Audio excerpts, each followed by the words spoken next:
Dad's silent revenge. Gerald Coleman kicked my mop bucket, sending dirty water across the marble floor of the executive conference room. He didn't apologize. He just looked down at me with that smug grin and said, "Clean it up again, old man, and this time, do it right." The three potential investors standing near the mahogany conference table pretended not to notice, but I saw them exchange glances.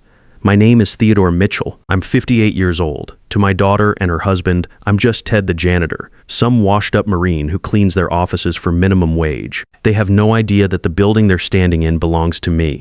They don't know that Mitchell Construction Empire, the company that built half the commercial district downtown, is mine. They see a man with calloused hands pushing a mop, and they assume I'm broken. I wasn't. I was gathering intelligence. The water from the bucket was spreading toward the expensive Persian rug where Patricia, my daughter, stood with the investors. She looked at me with pure embarrassment, like I was some stray dog that had wandered into her presentation. These weren't strangers. Vernon Phillips had been my business partner for 20 years, though he didn't recognize the janitor in the corner. "Dad," Patricia hissed under her breath, "just clean it up quickly, okay? We're trying to close a deal here, Dad." She still called me Dad, but only when no one important was listening. Let me back up and tell you how I got here. 4 years ago, I made the mistake of trusting my family. After my wife Beverly died, I felt lost. The cancer took her fast, minus 6 months from diagnosis to funeral. Patricia was all I had left, and when she married Gerald, I thought maybe I'd found a son. He seemed ambitious, claimed he was an investment banker with big plans for expanding the family business. That's when I made my decision. I wanted to test them, see if they'd take care of the old man, or if they'd show their true colors. So I stepped back from daily operations and handed control to my senior management team, guys I'd worked with for 15 years. Men like Stanley Tucker, who'd been my foreman before becoming my security chief, and Leonard Walsh, who'd handled our legal work since the beginning. But I didn't retire. Instead, I created a fake identity and took a job as a maintenance worker in my own building. Told everyone I was Ted Mitchell, a family friend who needed work after losing his construction job. The real Theodore Mitchell, according to the official story, was taking extended time off to grieve his wife for 3 years. I watched. I cleaned their offices. I fixed their computers. I listened to their conversations. I emptied their trash cans and raided the documents they threw away. And what I learned made my blood run cold. Gerald wasn't an investment banker. His Harvard MBA was fake. I found the diploma mill certificate hidden in his desk drawer during a late-night cleaning session. His investment clients were mostly elderly folks. He was scamming out of their retirement savings through a fake firm he'd set up using my company's address. And the money funding his lavish lifestyle, it was coming from accounts he'd been systematically draining from Mitchell Construction. Over 3 years, he'd stolen nearly $950,000. But the worst part wasn't the fraud. It was watching my daughter transform into someone I didn't recognize. Patricia used to visit me every Sunday after Beverly died, used to call just to check in and see how I was handling the grief. She'd bring flowers for Beverly's grave and we'd sit in the kitchen for hours, talking about everything and nothing. Now she only showed up when she needed something signed or when Gerald required my family friend discount on construction work for his side projects. She'd gained weight from stress and expensive dinners, started wearing makeup like armor, and spoke to service workers, including me, like they were invisible. The breaking point came at the annual Mitchell Construction holiday party. We'd always thrown a big bash for clients and employees. 20 years running, held at the same union hall where my crew felt comfortable bringing their families. But this year, Gerald decided to upgrade our brand image. He rented the ballroom at the Ritz-Carlton, hired a string quartet instead of the local band my guys liked, and invited every suit in the city who might write us a check. I was there in my janitor uniform, emptying ashtrays and collecting glasses while men I'd done million-dollar deals with walked past me like furniture. The humiliation started early. Gerald positioned himself at the center of the room, holding court with a group of potential investors. He was wearing a custom tuxedo that cost more than most of my employees made in a month, gesturing with a glass of wine that probably cost $50. The construction industry is changing, I heard him tell the group. The old guard, guys like Theodore Mitchell, they built their businesses on handshake deals and blue-collar relationships. But today's market demands sophistication, financial innovation, strategic partnerships. Vernon Phillips, who'd been nursing a beer in the corner, stepped into the conversation. Vernon preferred Budweiser to champagne even at fancy parties. Theodore Mitchell built some of the most innovative, sustainable buildings in the Southeast, he said. His LEED-certified warehouse design is still considered the gold standard. Gerald laughed, that condescending sound that made my jaw clench. That's ancient history, Vernon. Theodore's retired, spending his golden years fishing or whatever these old-timers do. The company needs young leadership, fresh vision. Patricia and I represent the future of Mitchell Construction. I was refilling the ice bucket at the bar, close enough to hear every word. Gerald had no idea that his ancient history was standing 3 feet away, wearing a name tag that read Ted M. Facilities. Speaking of the future, Gerald continued, pulling Patricia close to his side. We're announcing some exciting changes tonight. Major expansion plans, new market sectors, strategic acquisitions. Patricia beamed at the attention, but I noticed she kept glancing around nervously. She knew something was off about the numbers Gerald had been showing her, but she didn't want to ask questions that might disturb her comfortable life. That's when I saw him signal to Vincent Vinnie Phillips, no relation to Vernon, a loan shark who ran numbers out of a sports bar downtown. I'd been tracking their meetings for months, watching Gerald borrow money against company assets to cover his gambling debts and fund his lifestyle. The pieces were falling into place. Gerald wasn't just stealing from the company, he was leveraging it as collateral for his personal debts. If his schemes collapsed, Mitchell Construction would go down with him. 15 years of my employees' jobs, their pensions, their livelihoods, all of it at risk, so Gerald could play high roller. I was watching this unfold when Gerald made his fatal mistake. He spotted me near the bar and decided to make a show of it.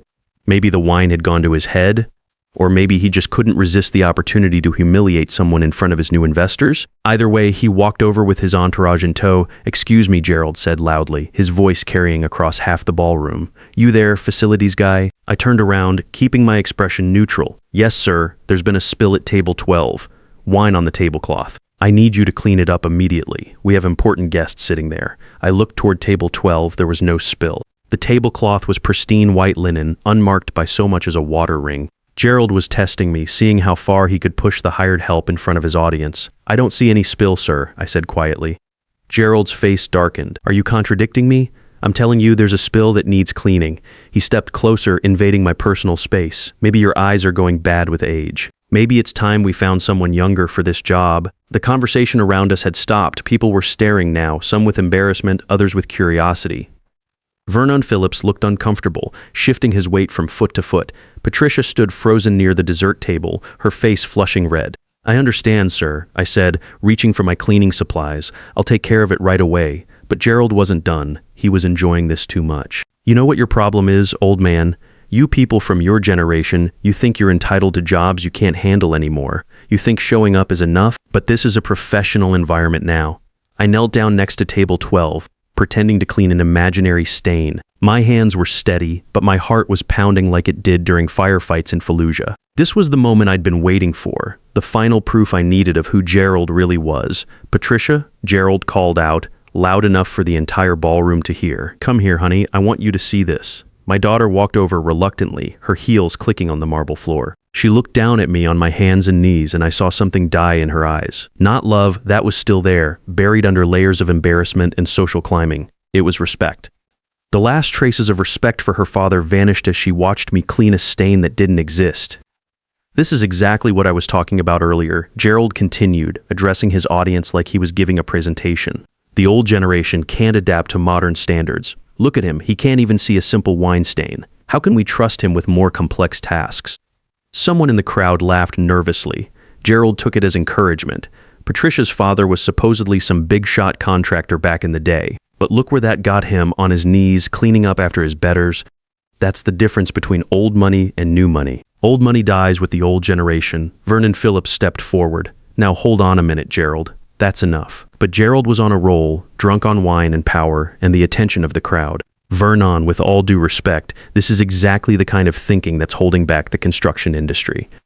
Loyalty to has-beens instead of investment in innovators. You want to talk about has-beens?" Vernon's voice was getting louder. "Theodore Mitchell revolutionized sustainable construction in this state. His warehouse design saved companies millions in energy costs." "What exactly have you built, Gerald?" Gerald laughed. "I've built relationships, Vernon. Financial partnerships. Strategic alliances." Theodore Mitchell pushed wheelbarrows and mixed concrete. I move capital and create opportunities. I stood up slowly, dropping my cleaning rag into the bucket. The sound echoed in the suddenly quiet ballroom. Every eye in the room was on me, but I wasn't looking at them. I was looking at Patricia. My daughter stood there in her $500 dress, holding a champagne glass that cost more than my weekly salary, watching her husband destroy her father's reputation for entertainment. And she said nothing. She just stood there, silent, letting it happen. That silence cut deeper than Gerald's words ever could. You're right about one thing, Gerald, I said, my voice calm and steady. Old money does die with the old generation, but you might want to be more careful about which generation you're burying. I reached into my shirt pocket and pulled out my wallet. From it, I extracted a business card, not the cleaning company card I was supposed to carry, but my real one. Cream-colored stock, raised lettering, simple and elegant. Theodore Mitchell, chairman and founder, Mitchell Construction Empire. I handed the card to Vernon Phillips. He looked at it, looked at me, and his face went white. Holy hell, Vernon whispered. Ted, is that really you? The silence that followed was deafening. Gerald's wine glass slipped from his hand and shattered on the marble floor, red wine spreading like blood across the white stone. Patricia's champagne flute followed a second later. Ladies and gentlemen, I said, addressing the room in the voice that had commanded respect in boardrooms for 30 years. I apologize for the confusion. There seems to be some misunderstanding about my role here tonight. I looked directly at Gerald. His face had gone from flushed red to pale green in about 10 seconds. Sweat was beading on his forehead despite the air conditioning. You see, Gerald's been managing day-to-day operations for the past 3 years while I've been observing, and you're absolutely right about one thing. It is time for some changes. I turned to Vernon. Could you do me a favor, old friend? Call Leonard Walsh. Tell him it's time for phase 2. Vernon nodded, already reaching for his phone. The crowd was buzzing now, whispers spreading like wildfire through the ballroom. Gerald was backing away from me, bumping into other guests, looking like a cornered animal. This is insane, Gerald stammered. You're just the maintenance guy. Patricia, tell them he's lost his mind, but Patricia wasn't looking at Gerald anymore. She was staring at me, realization dawning on her face like sunrise after a long, dark night. The man she'd been embarrassed by, the father she'd watched clean imaginary stains, was the same man whose company had paid for her wedding, her house, her entire lifestyle. Gerald made a run for it then, pushing through the crowd toward the exit like a man fleeing a fire. But Stanley Tucker was already moving. I'd spotted him earlier working undercover as hotel security, and he'd been waiting for my signal. Stanley stepped into Gerald's path just as he reached the ballroom doors. Going somewhere, Mr. Coleman? Stanley asked, his Marine bearing unmistakable despite the hotel uniform. I think Mr. Mitchell would like a word. Gerald spun around, wild-eyed, looking for another exit. But Leonard Walsh had just walked through the main entrance, flanked by 2 men in dark suits who definitely weren't hotel staff. Leonard had been my lawyer for 15 years, and he'd been preparing for this moment for months. Good evening, Gerald, Leonard said, approaching with the calm confidence of a man holding a royal flush. I have some papers you need to see. The crowd had formed a loose circle around us now, like spectators at a car accident. Some were pulling out phones, recording what was clearly about to become the most talked-about moment in Atlanta construction industry history. Leonard opened his briefcase and pulled out a thick manila folder. Federal warrant for the seizure of all assets purchased with funds embezzled from Mitchell Construction. State warrant for fraud, identity theft, and securities violations. And my personal favorite, an IRS audit notice covering the last 3 years of your tax returns. Gerald's knees nearly buckled.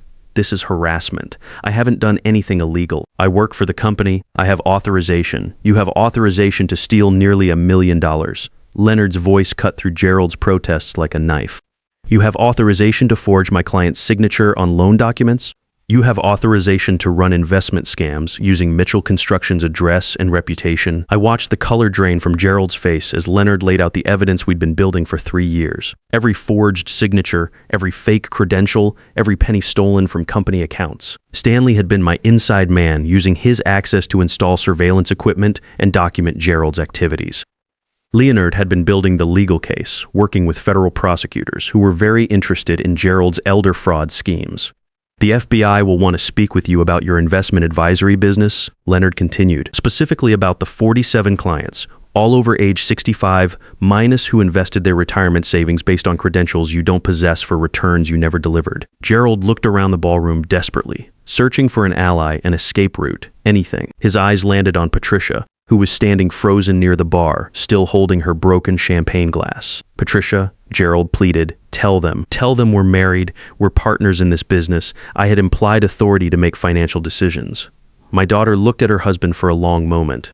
I saw her process everything, the lies, the fraud, the humiliation he'd just put me through.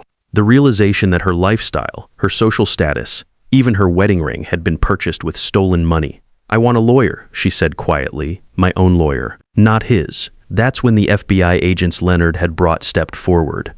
The taller one, Agent Sarah Morrison, addressed Gerald directly. Gerald James Coleman, you're under arrest for wire fraud, mail fraud, securities fraud, and elder abuse. You have the right to remain silent. As Miranda rights were being read, I found myself thinking about Beverly. She would have hated this spectacle, the public humiliation, the family drama played out in front of half the city's business community. But she also would have understood why it was necessary. Sometimes the only way to stop a cancer is to cut it out, even when the surgery is painful. Gerald was handcuffed and led away, still protesting his innocence, still claiming he had authority to access company funds. The crowd began to disperse, conversations buzzing with shock and speculation. Several people approached me, colleagues I'd worked with for decades, men who'd finally recognized the janitor as their old friend Theodore Mitchell. Vernon Phillips clapped me on the shoulder. Hell of a way to come out of retirement, Ted. Though I have to ask, why the elaborate setup? Why not just fire the son of a bitch 3 years ago? I looked across the ballroom at Patricia, who was sitting alone at a table, staring at her hands. Because I needed to know who my daughter really was. I needed to see if she'd choose right over easy, truth over comfort. I needed to know if the values Beverly and I tried to teach her had taken root, or if we'd failed as parents. Vernon followed my gaze, and now you know. Now I know. Patricia stood up slowly and walked toward us. Her makeup was smeared from crying, and she'd kicked off her expensive heels. She looked younger somehow, more like the girl who used to help me in the garage on weekends. Dad, she said, her voice barely above a whisper. I need to ask you something, and I need you to be honest with me. I nodded. The house, the cars, my credit cards, was that all? Company money that Gerald stole. Yes, the mortgage payments, the lease payments, even your shopping allowances, all of it came from accounts he was draining systematically. Patricia closed her eyes. So I have nothing. No house, no car, no savings. You have a college degree I paid for, I said. You have skills and intelligence. You have your health and your youth. That's more than most people start with. She nodded, processing this. What happens now? Leonard answered for me. The assets will be seized to pay restitution to Gerald's victims. The house will be foreclosed, the cars repossessed. Any joint accounts will be frozen pending the criminal investigation. But I didn't know, Patricia said desperately. I swear I didn't know he was stealing. Maybe not the details, I said, but you knew enough. You knew Gerald's claimed salary couldn't support your lifestyle. You knew he had no real credentials, no proven track record. You chose not to ask questions because you liked the answers ignorance gave you. The ballroom was nearly empty now, just family and the lingering smell of expensive wine and broken dreams. Patricia looked around at the opulent surroundings, the crystal chandeliers, the marble floors, the gilded walls. I was so ashamed of you tonight, she said. Watching you clean that floor, I was embarrassed to be your daughter, and now you understand that honest work isn't shameful. I finished. Being a janitor, a construction worker, a mechanic, there's dignity in those jobs. The shame is in taking money you didn't earn, living a life you didn't build. Patricia left that night with nothing but her purse and the clothes on her back. I offered her a ride home, but she reminded me she didn't have a home anymore. Instead, she called her college roommate and asked to sleep on her couch. It was the first honest conversation she'd had in years. The next 6 months were hard on everyone. Gerald's trial made the front page of the Atlanta Business Journal 3 times. The evidence was overwhelming: 34 forged documents, 47 defrauded elderly investors, and nearly $950,000 in embezzled funds. His fake Harvard MBA became a running joke in legal circles. The judge, Dorothy Foster, was particularly harsh during sentencing. Mr. Coleman, Judge Foster said, "You didn't just steal money, you stole people's trust, their retirement security, their faith in honest business. You preyed on seniors who worked their entire lives to build the nest eggs you squandered on gambling and luxury. 8 years in federal prison is insufficient for the damage you've caused, but it's what the law allows." Gerald served his time at a minimum security facility in South Carolina. I heard through Leonard that he spent most of it in the library, supposedly writing a book about his experience. No publisher was interested. Vincent Phillips, the loan shark, got 5 years for racketeering when the FBI followed the money trail from Gerald's gambling debts. Turns out he'd been running numbers for half the construction industry, threatening contractors who couldn't pay their debts.